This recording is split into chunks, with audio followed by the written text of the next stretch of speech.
क्रांतिकारी जोहार। मेरा परिचय तो भाई साहब राजू भाई ने दे ही दिया है। मैं जाड़ोल से हूँ, मंगलाल जरफा नाम है मेरा। और 2018 से आदिवासी परिवार की चिंतन शिविर में निरंतर तरीके से काम करते हुए आ रहे हैं और आज इसी का नतीजा है ये आपके और हमारे सामने।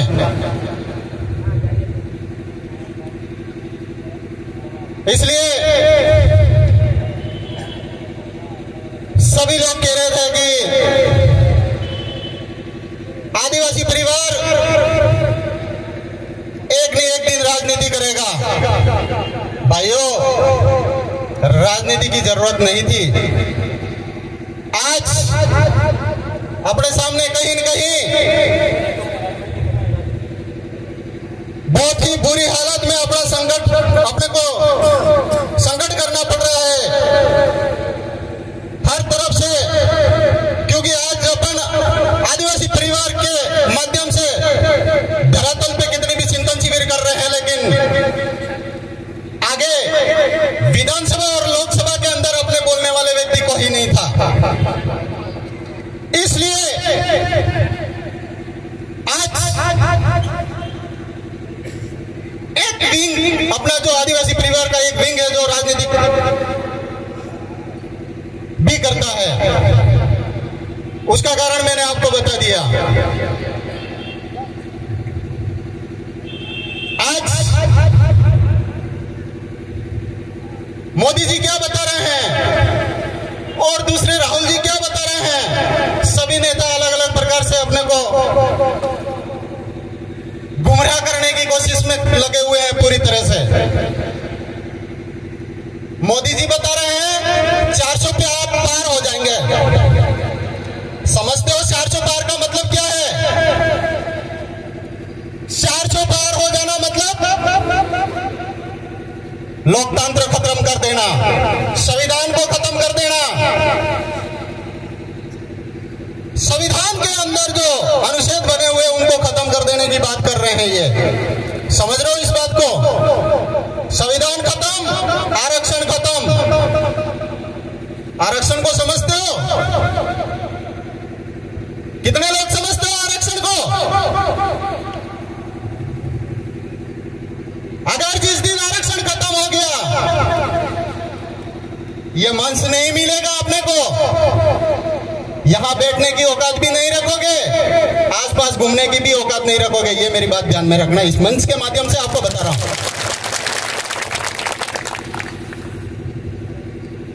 इसलिए आप उन नेताओं से सवाल करो। मेरे कहने का मतलब ये नहीं है कि हम यहाँ पे वोट मांगने के लिए आपके सामने खड़े हैं, ये बात नहीं कर रहा हूं मैं। आपको ये बात कर रहा हूं कि आप जो लोग आपके पास में वोट मांगने के लिए आते हैं उनसे सवाल करो।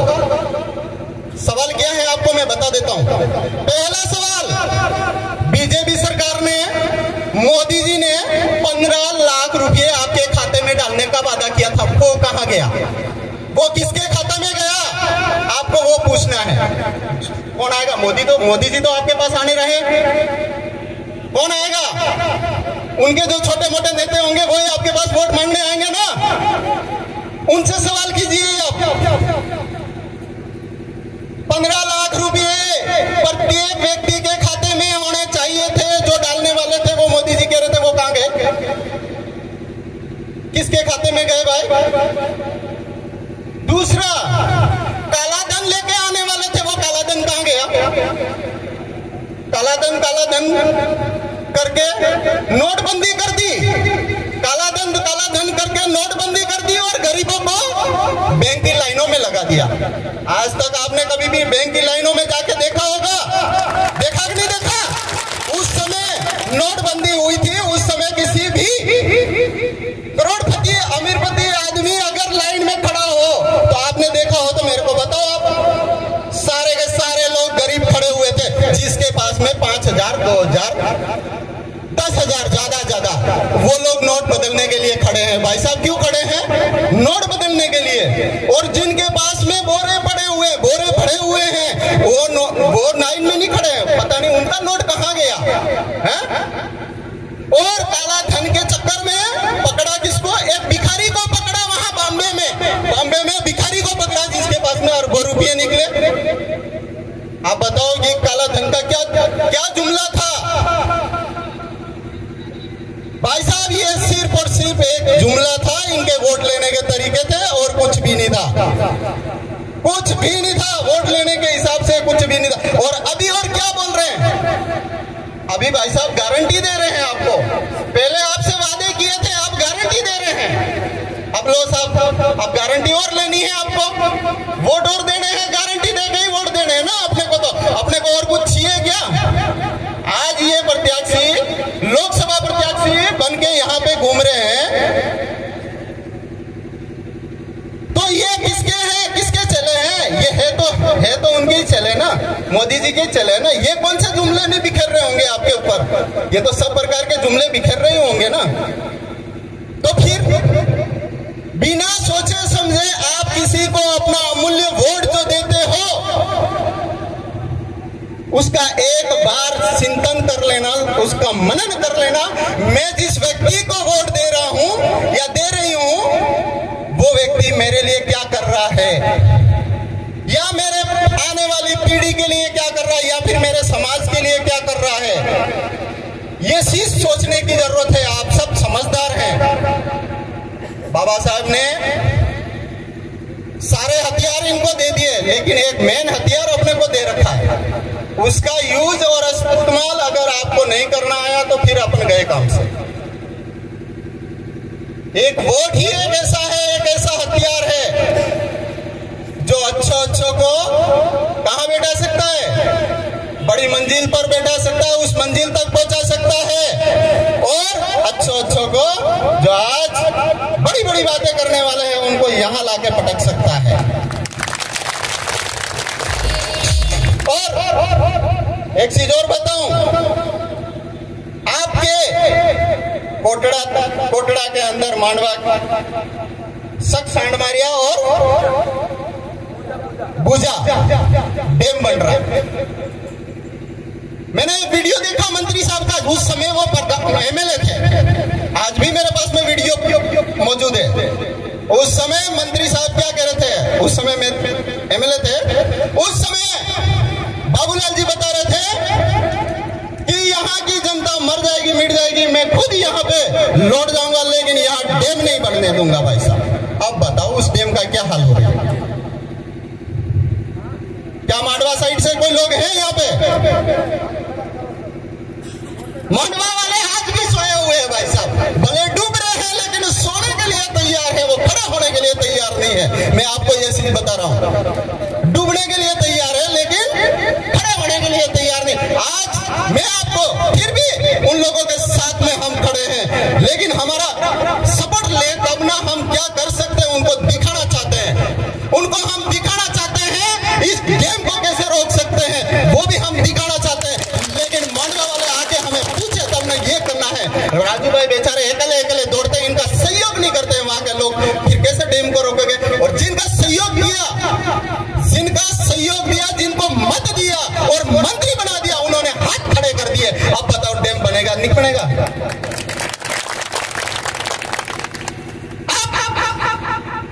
लोगों ने, वहां के लोगों ने पूछा, आप तो एक बार वादा किया था कि मंत्री बन दूंगा, मैं तो डैम हटा दूंगा भाई साहब।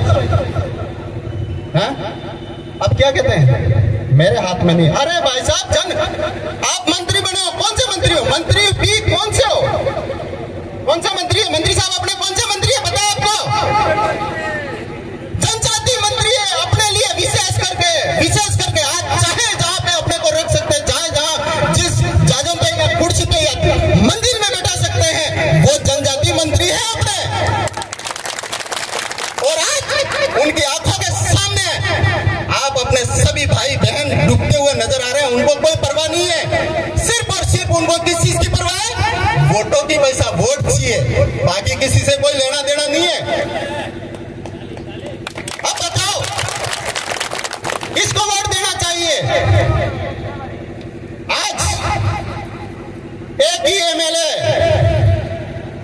राजकुमार जी रोज बार बार आदिवासियों के लिए विधानसभा में आवाज उठाते हैं। आप सब सोशल मीडिया से अगर जुड़े हुए हो तो देखते होंगे राजकुमार जी रोज साहब का जो वहां पे आवाज जिस प्रकार से आदिवासियों के लिए उठाते हैं।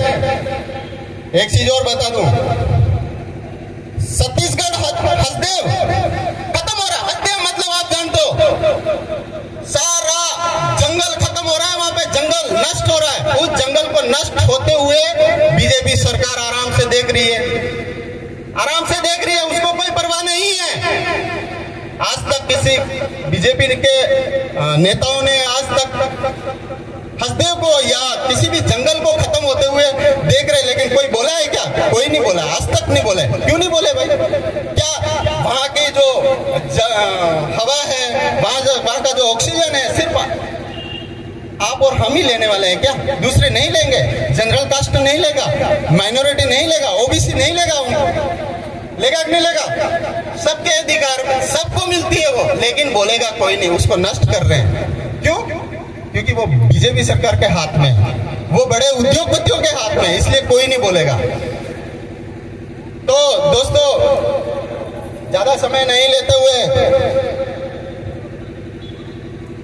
आपको यही ध्यान रखना है कि अपने प्रत्याशी प्रकाश जी बूझ, एक चीज और बताना, मेन बात भूल रहा हूं मैं, 2 मिनट का समय और लूंगा।